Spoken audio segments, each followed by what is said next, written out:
The cosmos has fashioned two types of men, alphas and betas, to fulfill distinct roles within our species.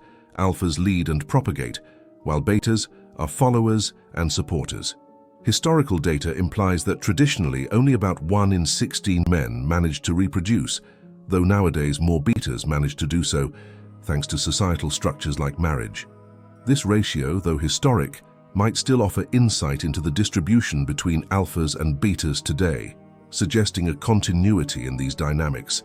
From this, two lessons emerge. Firstly, being an alpha likely means having relationships with numerous women. If you're not, you're among the few.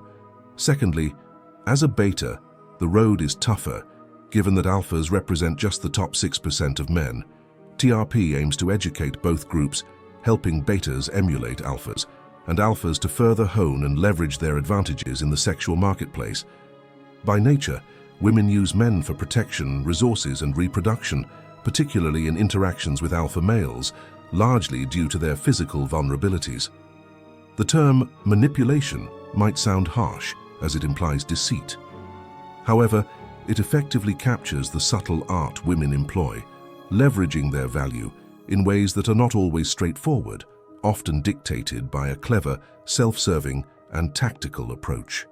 Schopenhauer once noted that nature endows women with a temporary abundance of beauty and charm to captivate men into committing for life, a commitment that might seem disproportionate if one were to rationalize it.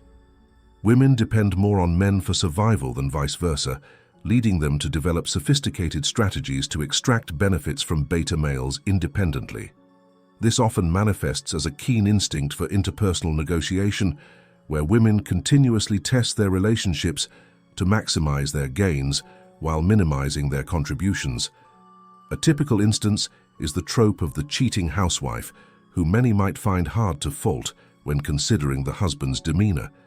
In this aspect, women naturally excel at sexual strategy far more than men, necessitating a countermeasure for men. TRP often discusses the challenging nature of women, a description that holds true primarily for men who fail to understand female dynamics and how to strategically influence them to shift the power balance. Echoing another great German philosopher, Nietzsche, who believed that a true man desires both danger and play, thus he sees a woman as the most dangerous plaything. Managing such a plaything requires skill to avoid harm. Here are a few strategies. First, cultivate or simulate a demeanor of sexual satisfaction rather than desperation. Women might not openly acknowledge this, but they are inherently drawn to men who seem already favored by other women, a basic form of preselection. This can be achieved either by actually being sexually active or by mimicking the traits of someone who is. Avoid any behavior that could appear needy or desperate, as it's crucial for maintaining this facade. Herodotus encapsulated this when he advised men to act as if they are already successful with women. Moreover, it's beneficial to navigate the sexual marketplace actively, even if it means adjusting standards temporarily to ensure regular sexual activity. While some might prefer celibacy over engaging with lower SMV individuals, this could stem from low testosterone or excessive reliance on masturbation and pornography.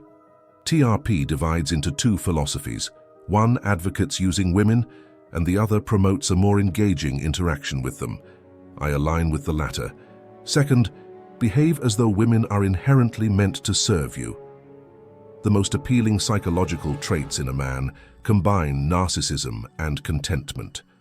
While contentment relates to sexual satisfaction, narcissism involves a deluded self-confidence and an egotistic self-interest, traits that make a man exceptionally appealing. Developing a strategic form of narcissism tailored to interactions with the opposite sex can be transformative, making you appear irresistibly self-assured. Lastly, disregard any undesirable comments from women.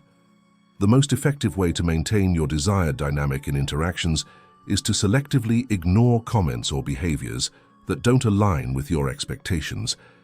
This method of passive control suggests a readiness to disengage completely, which can instill a sense of insecurity in women, more so than confrontations or aggressive responses would.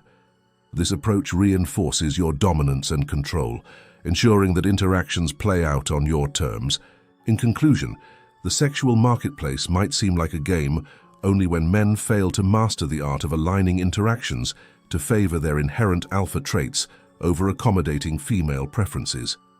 By understanding and adapting these strategies, men can effectively navigate their relationships and reclaim their dominant role.